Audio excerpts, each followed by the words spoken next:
Welcome, everybody. We are so excited to bring you the Achieving Optimal Health Conference 2022.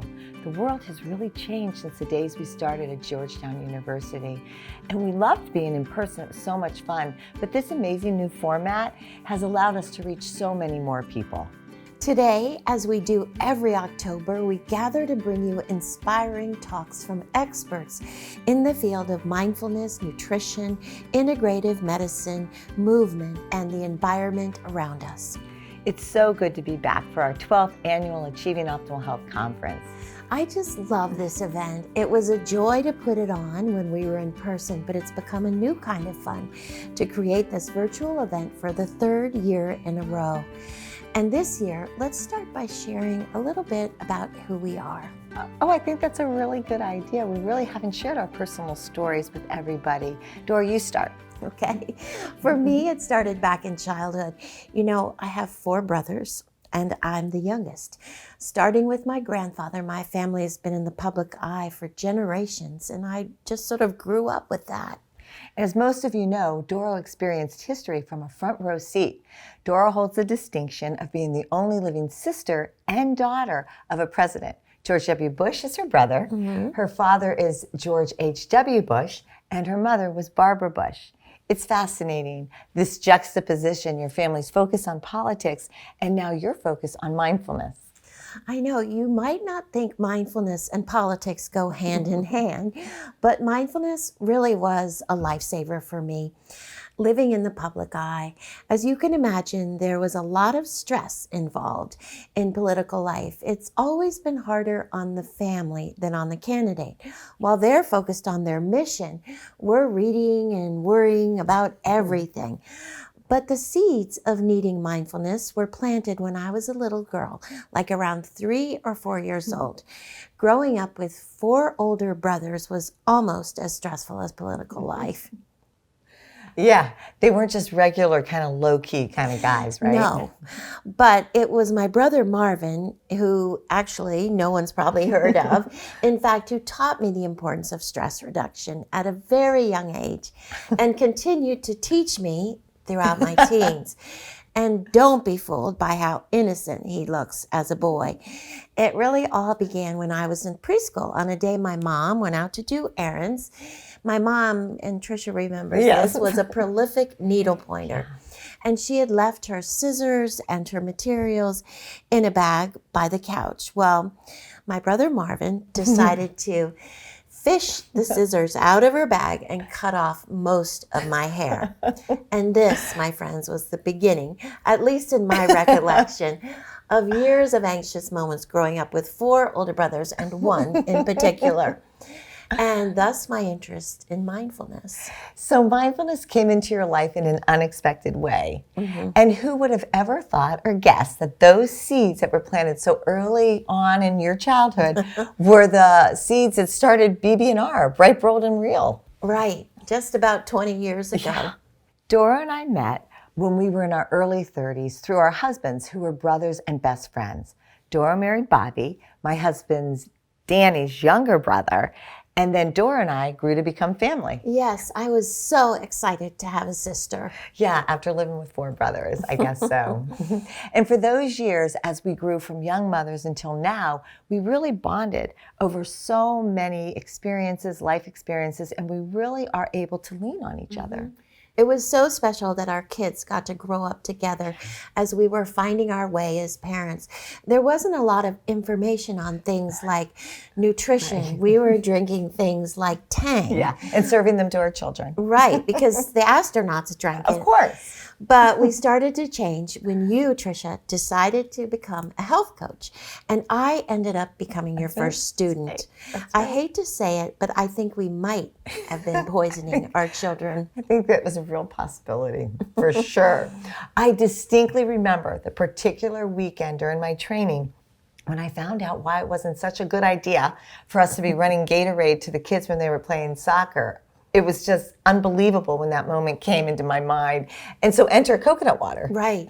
I remember we had no idea about the effects of artificial We colors just and didn't even ask flavors. a question. Like No, it was we just, didn't. okay, it's blue or red. Right, but we switched to coconut water right away. We did. And we made so many other changes as we went along, and we learned so much, and both of our families got healthier because of it. Definitely.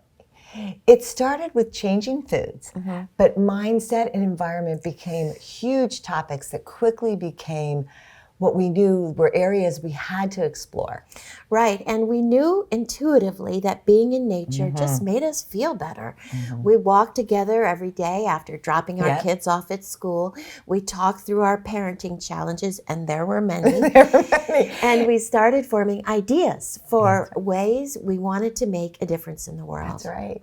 And remember a few of those years where the Secret Service were with us? Yes, that was when the Secret Service was assigned to our family. And because they stayed with us all day, they ended up following us on our walks. And I remember enjoying the Billy Goat Trail here in the DC area. Even the Secret Service loved the time out to be in nature. And we felt so safe when they were with us. Yeah, we did. Everyone benefits from spending time in nature, and we really came to envision the mission of BB&R out there on the trail. We sure did. And we learned so much by observing the changing of the seasons and encountering wildlife. And our kids saw us developing and nurturing these strong relationships. That's what I'm most grateful for.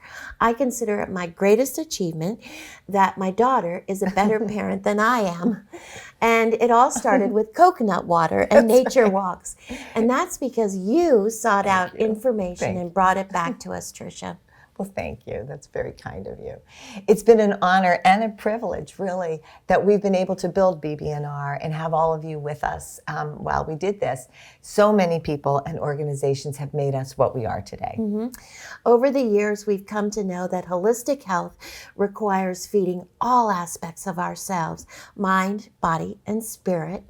And we've come to find out that relationships are a critical part of wellness. That's right. And when there are challenges, we lean on those relationships and on the mindfulness practices we've cultivated. And I'm so grateful for all those hours we spent together out in nature. I know they helped you, Doro, through so many stressful times, like debates, campaigns. I mean, we could go on, and election days. And they definitely provided the foundation, I think, for all of us when things got tough with Danny. No one is ever really prepared for such a loss, and I'm so grateful for the practices that allowed us to be present when Danny was diagnosed with cancer. And Tricia, your knowledge definitely came into play. It would have been a different path if it wasn't for your training. Thank you. So many people were there to support us, and thank goodness we had and have those strong relationships with our families, with each other, and with our community, because without it, I really don't know what we would have done. It made all the difference for everyone in our family, but most especially for Danny. People may not know, Tricia, that your husband and my brother-in-law, Danny, died 8 years ago. He was only 59. When he was initially diagnosed with stage 4 pancreatic cancer, we were told he had a very short time to live, maybe only a few months. But you know, Tricia, I've told you this before. I really believe that because of you and your training in holistic health, we were able to tap into so many additional alternative therapies, including nutrition, diet, and supplements, as well as conventional medicine. Danny never felt more loved and lived a full 2.5 years after his diagnosis. He was served well by his community, especially Tricia, and was absolutely surrounded with love. As we faced all these challenges, we became more convinced that it really does take a village. Indeed. The kids and I got through the loss of Danny thanks to you, Doro, in such a huge way, and to Bobby. And to all of our extended family that was built over the years. We really learned how to support one another. As difficult as that was, learning we could walk together through that was one of our silver linings. Relationships really matter, and the science supports it. Even before we had the science to back it up, this was one of the foundational beliefs of BB&R. Everything we do comes from the understanding and the importance of connection. That's right. And it's important for us to have people we can be real with. For example, if you're focused on trying to put on a happy face when you're not feeling happy, you're not doing yourself any favors when it comes to well-being. Instead of masking our difficulties, let's face them together. And then we'll find ourselves also more open to finding the sparks of joy that do come. It's so obvious with everything going on in the world. We are collectively stressed. Doro, you and I have spent hours and hours talking about the realness of where we are today and looking at how we can maybe make a shift. How do we not look at the ground all the time and take some time to raise our gaze up to the sky? How do we appreciate the moment and create an amazing future? Probably the biggest question, and we say this all the time when we're walking, and just not even when we're walking, pretty much all the time. Yeah. How do we stay here in this present moment right now, right here? It's a balancing act for sure, and life is a mixture. Tricia, I think we both agree that we all want to find ways to look up and to look forward without smothering the feelings we're having in the moment. You're right. And if we don't deal with our emotions, they stay there. And we'll end up creating unhealthy coping mechanisms if we don't process them. For example, you mean like picking up chocolate chip cookies maybe and like eating maybe 1, 2, 3, 4 maybe, or binging on Netflix maybe? Yeah. Of course, we all want to enjoy food and entertainment. We just don't want to do it to the extent that we're trying to trick ourselves really into ignoring reality. If we bury emotions, our body knows. Our body speaks. And when our body speaks, that's something we really need to pay attention to. Okay, so I'm going to challenge us here. You're so right. You are so right. But so if you're sad, admit that you're sad, but be honest with how you feel without judgment. Is that what you're saying? Right. And one thing I think can happen is when we have emotions that we judge as negative, like sadness and despair, is that we can have a tendency to try to push those away. But they're all parts of the human condition.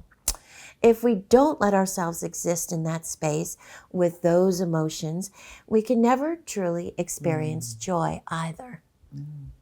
I think you're right. I know you're right.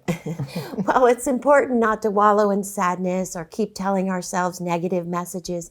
Things can't be amazing all the time.